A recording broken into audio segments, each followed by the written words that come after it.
Sunday afternoon வெளியில் வானம் நல்லா இரட்டிட்டு வர வீட்டில் சூடான ஃபிஷ் ஃப்ரை பண்ணிட்டு தென் 1 பிளேட் சிக்கன் பிரியாணி வச்சு லஞ்சை கம்ப்ளீட் பண்ணியாச்சு.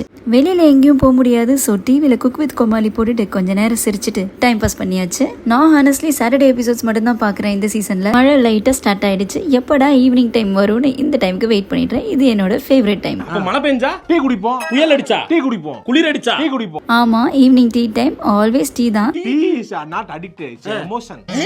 கொஞ்ச நேரம் கழிச்சு வெளியில போய் பார்த்தா நல்ல மழை, அதோட சம குளிர். சரின்னு உள்ள வந்து கிச்சன் பக்கம் போய் பார்த்தா எங்க வீட்டுல இருக்கிறவங்க என்ன இங்க நின்னுட்டு இருக்கீங்க?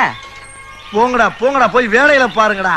பேக்கிங்ல ரொம்ப இன்ட்ரெஸ்ட் வந்து புதுசா ஸ்ட்ராபெரி சீஸ் கேக் ட்ரை பண்ணிட்டு இருக்காங்க. சரி நானும் ஹெல்ப் பண்றேன்னு சொன்னா ஒரு வேலை கூட செய்ய கூடாதுன்னு நான் பாத்துக்கிறேன். ரொம்ப நல்லதா போச்சுன்னு நான் வெறும் வேடிக்கை மட்டும் தான் பாத்துட்டு இருந்தேன். அதனாலே என்னவோ சீஸ் கேக் ரொம்ப சூப்பரா வந்திருந்தது. பார்க்கவே கலர்ஃபுல்லா இருக்குதுன்னு டேஸ்ட் பண்ணலான்னு பார்த்தா இப்ப சாப்பிடக்கூடாதான், ஃப்ரீஸ் பண்ணிட்டு காலையில தான் சாப்பிடணும். வெயிட் பண்ணி மார்னிங் ஒரு ஸ்லைஸ் எடுத்து சாப்பிட்டா டேஸ்ட் டாப் நாச்சா இருந்தது.